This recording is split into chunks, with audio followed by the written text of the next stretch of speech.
संतों के महामहिम वचनों में जीवन का पूरा मार्गदर्शन छिपा है। जो उन वचनों के अनुसार चलता है वह केवल कोई बाहरी धार्मिक कर्म नहीं कर रहा होता, वह अपने भीतर पुण्य का एक एक कण संचित कर रहा होता है। और जो अपनी कुमार्गगामी बुद्धि के पीछे चलता है, जो अपने मन की अस्थिर और विकृत इच्छाओं को ही सत्य मान लेता है, वो अनजाने में पाप को ही अपने जीवन में भरता चला जाता है। ये कोई डराने की बात नहीं है, ये जीवन का सीधा नियम है। जैसे बीज बोओगे वैसा ही फल उगेगा। संतों का मार्ग भीतर को शुद्ध करता है, मन को शांत करता है और बुद्धि को भगवान की ओर मोड़ देता है। पर जो अपनी ही जिद में चलता है वह अंततः अपने ही बनाए जाल में उलझ जाता है। भगवान के सिवा किसी और का सहारा लेना अंत में पश्चाताप का कारण बनता है। यह बात सुनने में कठोर लग सकती है, पर अनुभव में अत्यंत सत्य है। जीव सोचता है कि धन उसका रक्षक है, परिवार उसका आधार है, पद और प्रतिष्ठा उसकी शक्ति है।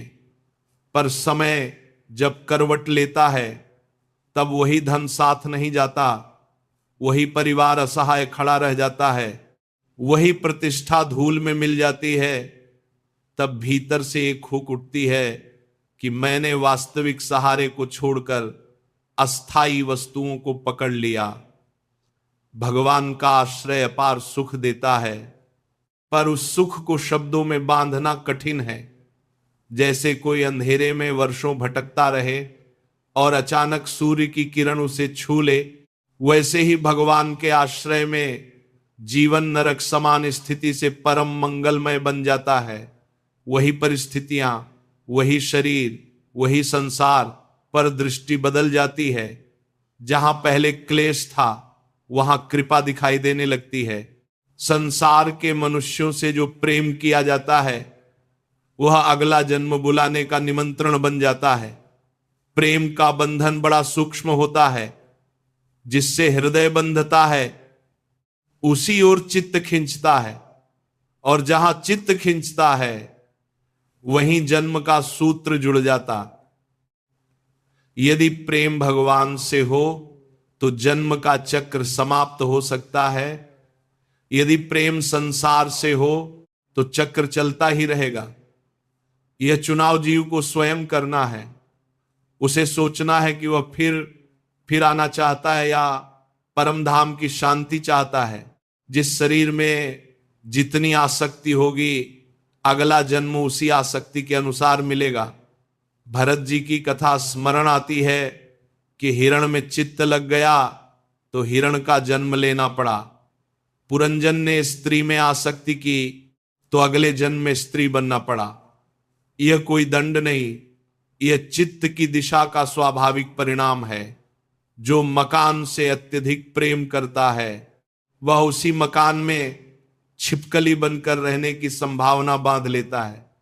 यह सुनकर मन चौंकता है, पर यह बताने के लिए है कि हम योनि प्राप्त करने नहीं आए हैं। मानव देह भगवान को प्राप्त करने के लिए मिली है। यदि यह देह केवल भोग, राग और द्वेष में बीत गई तो फिर वही चक्र, वही भ्रम, वही कष्ट, राग और द्वेष में जीवन बिताने वाला जीव दुर्गति का पात्र बनता है। अधिकांश जीवन इसी खींचतान में निकल जाता है। किसी से मोह, किसी से ईर्ष्या, किसी से क्रोध, किसी से आसक्ति, और फिर अंत में थकान, खालीपन और असंतोष। जो भगवान का भजन नहीं करता उसे 18 दोष भोगने ही पड़ते हैं। भूख, प्यास, बीमारी, बुढ़ापा, राग, द्वेष, मोह, निंदा, चिंता, भय, खेद, विषाद, जन्म, मरण, विस्मय, शोक, मंदता और अरुचि, ये सब जीवन को घेर लेते हैं। मन कहीं टिकता नहीं। अशांति, उदासी, निराशा भीतर घर बना लेती है। यही भगवत विमुखता का परिणाम है। पर यदि वही जीव भगवान के आश्रित हो जाए तो वही भूख प्रसाद बन जाती है, वही बीमारी कृपा का साधन बन जाती है, वही बुढ़ापा भगवान के स्मरण का अवसर बन जाता है। अंतर केवल दृष्टि का है। एक वृद्ध संत का जीवन इसका प्रमाण बन जाता है। कोई शिष्य नहीं, कोई धन नहीं, कोई व्यवस्था नहीं, फिर भी अंतिम समय में संतों की भगवा द में सेवा मिलती है। कौन शौच कराएगा, कौन स्नान कराएगा, कौन वस्त्र पहनाएगा, इस पर प्रेम पूर्ण होड़ लगती है। यह सेवा इसलिए नहीं कि कोई लाभ मिलेगा, बल्कि इसलिए कि भजनमय जीवन के प्रति सम्मान है। अंतिम समय में मुख से राधा राधा निकलता है, चारों ओर कीर्तन हो रहा है और शरीर असमर्थ होते हुए भी वातावरण मंगलमय हो जाता है। यह भगवान के आश्रित जीवन की झलक है। जो भगवान के कृपा पात्र होते हैं उन्हें संत संग मिलता है। संत संग कोई साधारण घटना नहीं है। जब अंतकाल आता है तब जैसा चित्त होता है वैसा ही संयोग बनता है। यदि मन में नाम की रुचि है तो नाम स्मरण के साथ अंत होगा। यदि संतों की प्रीति है तो संतों का संग मिलेगा। मन ही गंदा होता है और मन ही शुद्ध भी हो सकता है। गुरु का उपदेश और साधु का संग उस मन के लिए साबुन है। जब नाम जपते हैं तो संतों में रुचि होती है। जब संत नाम देते हैं तो भगवान में प्रीति जागती है। यह गहरा नियम है। हरि की कृपा से साधु मिलते हैं और साधु की कृपा से हरि मिलते हैं। मन में जो काम, क्रोध, लोभ, मोह, मद और मत्सर का विष भरा है उसे गुरु ही उतार सकते हैं। जैसे विष उतारने वाला गारुड़ मंत्र देता है, वैसे ही गुरु नाम मंत्र देते हैं। जब वह नाम जपा जाता है तो भीतर का विष उतरने लगता है, मन निर्विकार होने लगता है। पर साधु कौन है? वह जो मान, बढ़ाई और आदर की इच्छा नहीं रखता, जिसके लिए हर रूप में प्रभु का दर्शन है, जो विषयों में रमकर भी नहीं फंसता बल्कि केवल भगवान के गुण गाता है, जिसके भीतर कोई स्वार्थ नहीं, केवल भगवत तरस है। ऐसे संतों के पास बैठने से केवल भगवान की चर्चा होती है, आचरण सुधरता है, हृदय में भक्ति का उदय होता है। करोड़ों जन्मों के पाप नष्ट हो सकते हैं यदि जीव भगवान की सन्मुखता प्राप्त कर ले, और वह सन्मुखता साधु संग से ही आती है। संत किसी से बैर नहीं रखते, सब में एक ही आत्मा देखते हैं।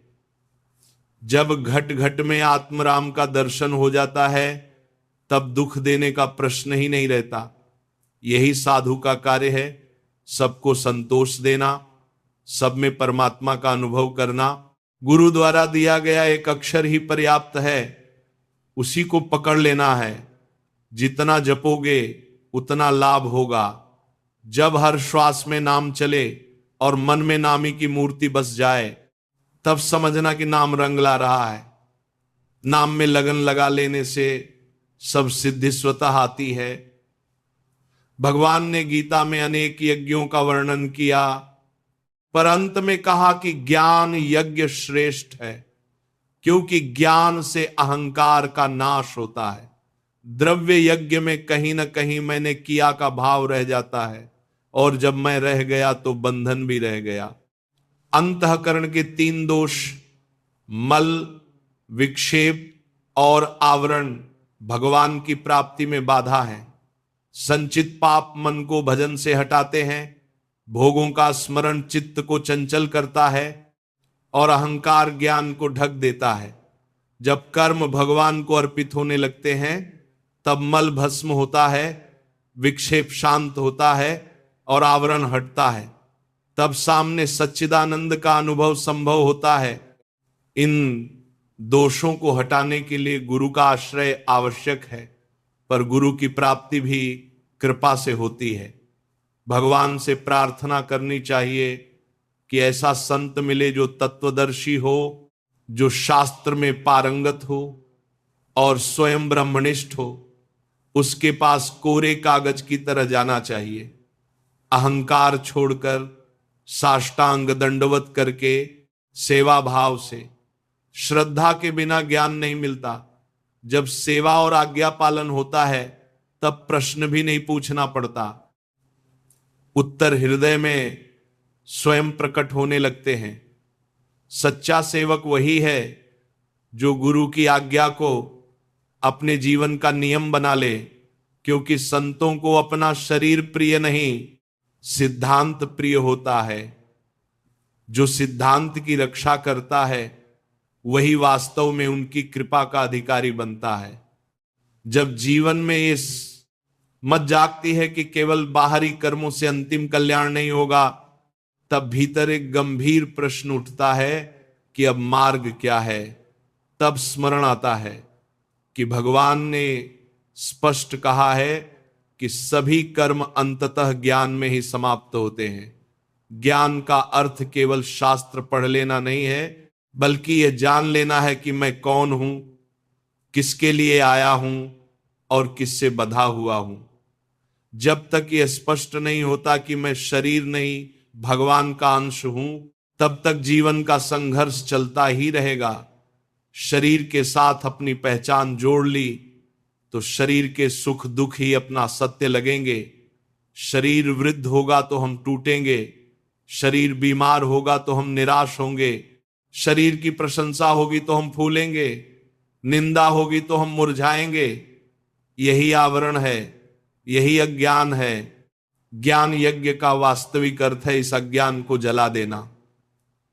द्रव्य यज्ञ में धन लगता है, सामग्री लगती है, आयोजन लगता है, पर ज्ञान यज्ञ में अहंकार की आहुति देनी पड़ती है। यही कठिन है। जब तक भीतर यह भाव रहता है कि मैंने यह किया, मैंने वह किया, मैंने इतने दान दिए, मैंने इतने कर्म किए, तब तक बंधन सूक्ष्म रूप से बना रहता है। भले ही वह शुभ कर्म हो, पर यदि उसमें कर्तापन का अभिमान जुड़ा है तो वह जीव को कर्म फल के बंधन में रखेगा ही। शुभ फल मिलेगा, स्वर्ग मिलेगा, मान मिलेगा, पर परमात्मा नहीं मिलेगा, क्योंकि परमात्मा वहां मिलते हैं जहां मैं गल जाता है। इसलिए अंतःकरण के दोषों की चर्चा अत्यंत आवश्यक है। मल वह है जो संचित पापों के रूप में भीतर जमा है। यही कारण है कि जब भजन के लिए बैठते हैं तो मन टिकता नहीं। जैसे ही नाम लेने लगते हैं, कोई पुरानी स्मृति, कोई विषय, वासनाएं, कोई अधूरा काम सामने आ खड़ा होता है। यही मल का प्रभाव है। विक्षेप वह है जिसमें चित्त बार बार भोगों की ओर भागता है। भले ही जान लिया कि उनमें सुख नहीं है, फिर भी मन उसी दिशा में जाता है। और आवरण वह है जो अहंकार और अज्ञान के रूप में सत्य को ढक देता है। जैसे सूर्य सामने हो और बादल ढक लें, वैसे ही सच्चिदानंद भगवान हमारे हृदय में विराजमान हैं, पर मल, विक्षेप और आवरण के कारण अनुभव नहीं हो पाता। जब कोई महापुरुष का आश्रय लेता है और उनके उपदेश के अनुसार अपने कर्म भगवान को समर्पित करने लगता है, तब परिवर्तन प्रारंभ होता है। पहले मल नष्ट होता है, संचित पाप भस्म होने लगते हैं।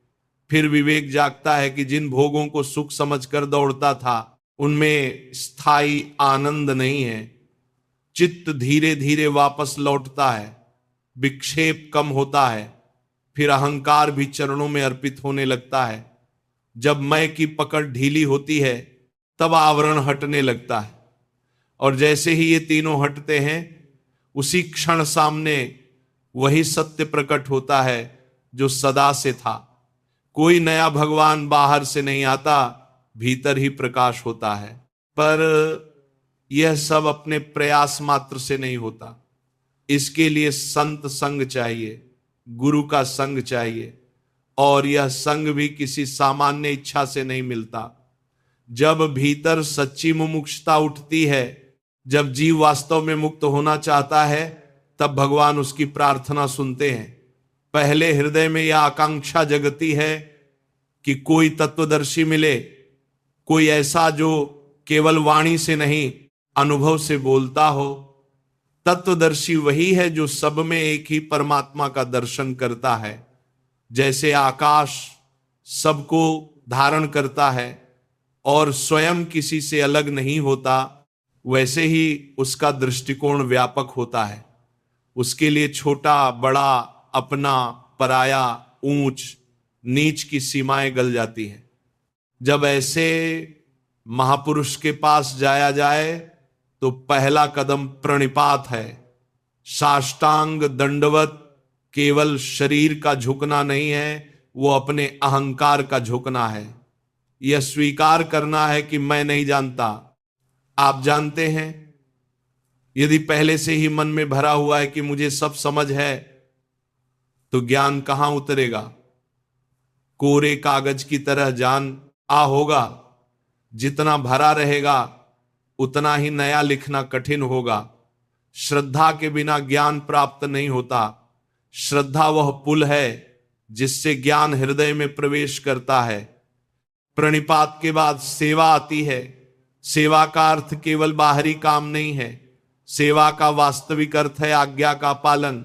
शरीर और वस्तुएं दोनों गुरु की आज्ञा के अनुसार चलें, उनकी प्रसन्नता ही लक्ष्य हो।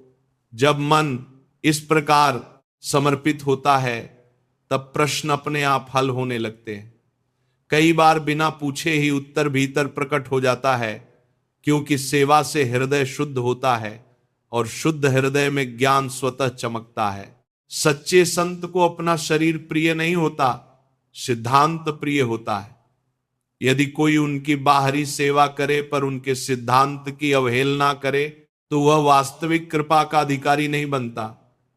पर जो उनकी आज्ञा का दृढ़ पालन करता है, चाहे बाहरी सेवा कम हो, वह उनके हृदय के निकट होता है। सिद्धांत की रक्षा के लिए संत अपने प्राण तक अर्पित कर सकते हैं। इसलिए जो उनके वचनों को जीवन में उतार लेता है वही सच्चा सेवक है। यहां एक गहरी बात समझनी है। संसार में लोग मान, बढ़ाई और आदर चाहते हैं, पर साधु वही है जो इन सबको त्याग दे, जो सब में अपने प्रभु का दर्शन करे। यदि कोई पापी है या पुण्यात्मा है, दोनों में वही एक परम तत्व है। यह दृष्टि जब आती है तभी राग द्वेष मिटते हैं। अन्यथा छोटे छोटे मतभेद बड़े झगड़े बन जाते हैं। जैसे जमीन पर खड़े होकर अलग अलग इमारतें अलग दिखती हैं, पर ऊपर से देखने पर सब एक धरती पर खड़ी हैं, वैसे ही ऊंची दृष्टि सबको एक ही ब्रह्म में स्थित देखती है। सनातन धर्म की व्यापकता भी ऐसी ही है।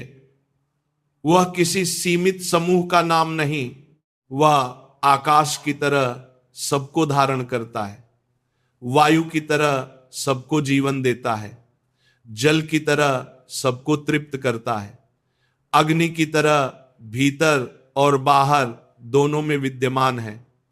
जब यह समझ आती है कि सर्वत्र वही एक तत्व है, तब निंदा, स्तुति, राग, द्वेष, अपना पराया सब धीरे धीरे गलने लगते हैं।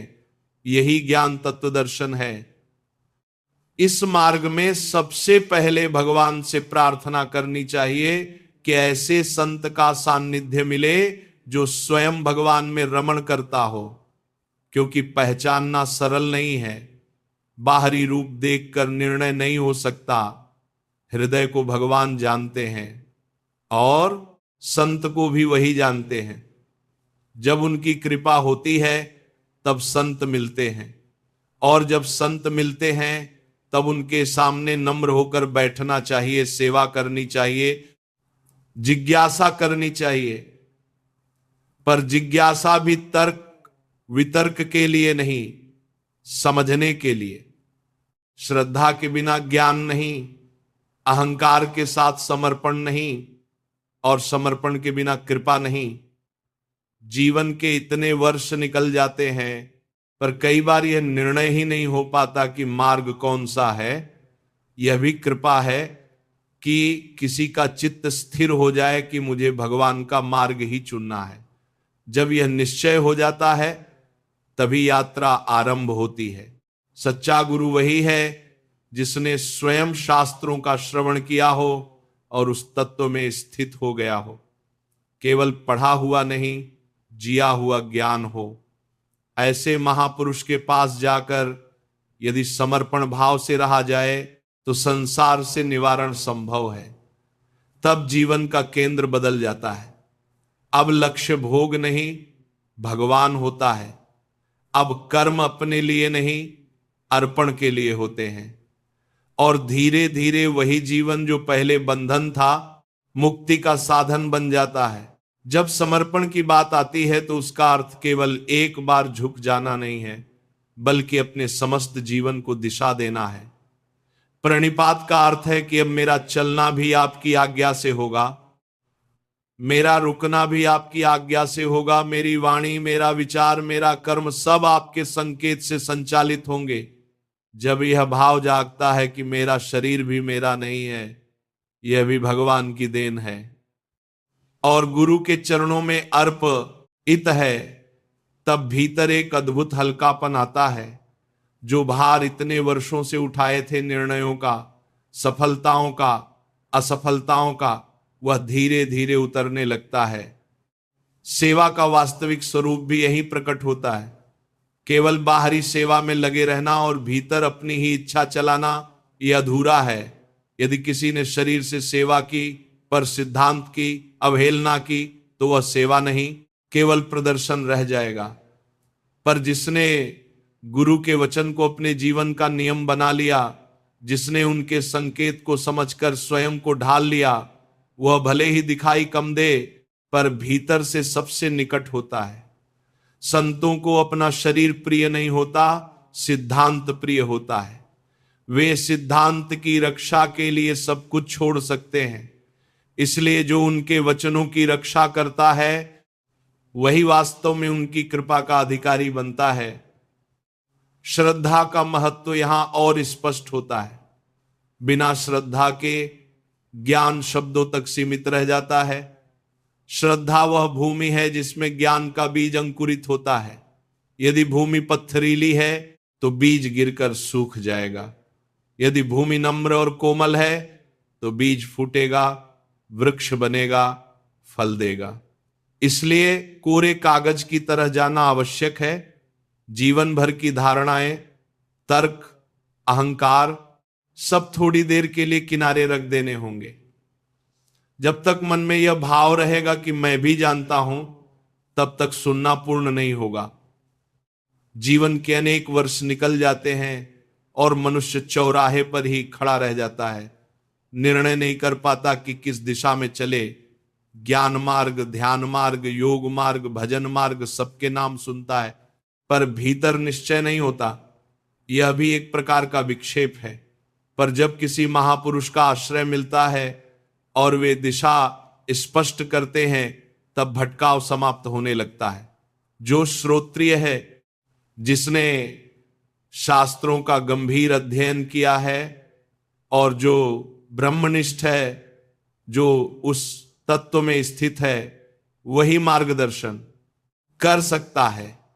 केवल वाणी से नहीं, अपने अस्तित्व से सिखाता है। जब ऐसे तत्वदर्शी के पास जाया जाता है तो साष्टांग दंडवत केवल परंपरा नहीं है, वो अपने अहंकार का समर्पण है। शरीर भूमि पर है और हृदय भी भूमि पर है। यह स्वीकार है कि मैं अधूरा हूं, मुझे मार्ग चाहिए। और जब सेवा जुड़ जाती है तब संबंध जीवंत हो जाता है। सेवा से निकटता आती है, निकटता से समझ आती है और समझ से परिवर्तन आता है। कई बार गुरु स्पष्ट शब्दों में कुछ नहीं कहते, पर उनके संकेत से सब समझ में आ जाता है।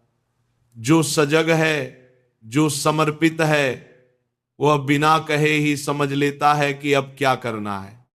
इस मार्ग में एक और गहरी बात है। संसार में मान और आदर की चाह सर्वत्र है। हर मन चाहता है कि लोग मेरी प्रशंसा करें, मेरा सम्मान करें। पर जो वास्तव में भगवान को पाना चाहता है, वह इन सूक्ष्म इच्छाओं को भी त्याग देता है, क्योंकि मान की चाह भी एक बंधन है। यदि भीतर यह भाव रहे कि लोग मुझे साधु कहें, मुझे महान कहें, तो यह भी एक सूक्ष्म विक्षेप है। सच्चा साधु वह है जो सबको प्रणाम करता है, सब में प्रभु का दर्शन करता है और स्वयं को कहीं भी केंद्र में नहीं रखता। जब दृष्टि बदलती है तो संसार बदलता हुआ प्रतीत होता है। पहले जहां भेद दिखाई देता था वहां अब एकत्व दिखाई देता है। पहले जहां विवाद था वहां अब करुणा दिखाई देती है। पहले जहां राग द्वेष था वहां अब समता का भाव आता है। यह सब ज्ञान की ही परिणति है। जब समझ आता है कि सर्वत्र वही एक ब्रह्म है, तब किससे बैर और किससे मोह, तब किसी को दुख देने का प्रश्न ही नहीं रहता। घट घट में आत्मराम का अनुभव होने लगता है। नाम की महिमा भी यहीं प्रकट होती है। गुरु द्वारा दिया गया एक अक्षर ही पर्याप्त है। अनेक ग्रंथ पढ़ने की आवश्यकता नहीं, यदि उस एक अक्षर में जीवन लगा दिया जाए। जब नाम जपा जाता है और हर श्वास के साथ चलता है, तब मन में नामी की मूर्ति स्वयं प्रकट होती है।